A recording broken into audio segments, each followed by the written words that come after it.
Originally published in France in 1955, The Ginger Man is the witty National Book Award-winning picaresque novel by Irish-American author J.P. Donleavy.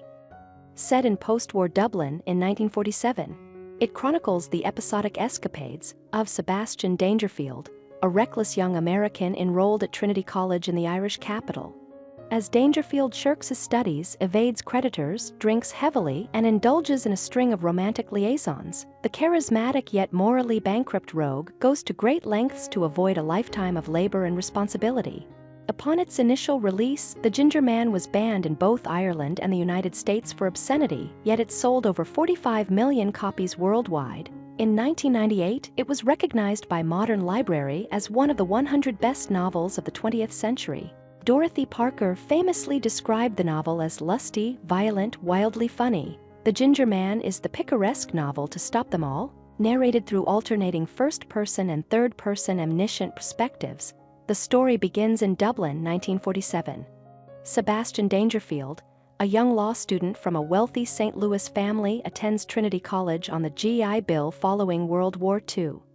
He encounters his fellow American student, Kenneth O'Keefe, in a Dublin bar, buying him a drink after pawning an electric lighter, and invites O'Keefe to his eerie house perched on the cliffs of Howth. On the way, they stop to buy cigarettes, and Dangerfield flirts with two local girls, Alma and Thelma, employed at a nearby biscuit factory. While his English-born wife, Marion, and infant daughter, Felicity, are away, Dangerfield and O'Keefe drink to excess and vandalize the house. Marion returns furious at Dangerfield's drunken chaos. After a storm collapses the backyard cliffs, the Dangerfields move to a modest home at 1 Mohammed Road, The Rock, Dublin. With faulty plumbing and burst toilet pipes, Dangerfield's financial ruin sparks constant quarrels with Marion. He ignores bills, pawns possessions, opens credit accounts, and engages in increasingly reprehensible acts, bar fights, theft from a mistress, assault on Marion, and even an attempt to smother his crying baby. When urged to find work, he refuses, insisting he must study, all the while fantasizing about becoming Sebastian Bullion Dangerfield, chairman of Quids Incorporated, the largest banking firm in the world. As he neglects his studies and family, Dangerfield begins an affair with Chris, a laundress. Guilt prompts a brief return to Marion, but boredom quickly draws him back to Chris. After a humiliating incident on a train, his fly accidentally unzipped, he attempts to drown his embarrassment in alcohol. Marion's anger escalates, leading her to write to Dangerfield's wealthy father about his mistreatment of her and Felicity. Fearing disinheritance, Dangerfield reacts with drunken rage, destroying a local bar before seeking refuge at Chris's home, where he is confronted again. Returning home, he finds Marion has moved out. Pursuing her to 11 Golden Vale Park, the Geary, Dangerfield forces himself into her life once more. They rent a room to Lily Frost, and while Dangerfield enjoys brief contentment, his habitual drunkenness and scandal continue. He prays to his patron saint, Blessed Oliver Plunkett, during fleeting successes.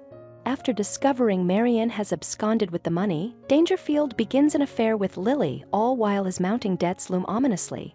Dangerfield gets drunk at a party and meets Mary, persuading her to fund his move to England, leaving Lily behind.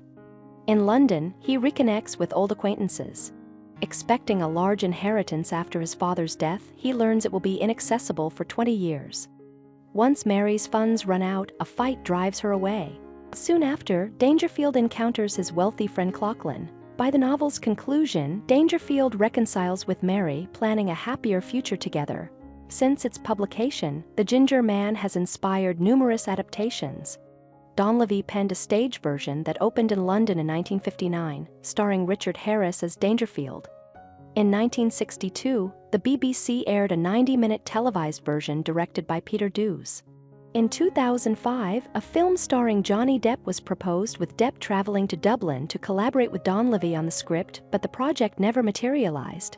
Thank you for watching. If you enjoy this video, leave a like and subscribe.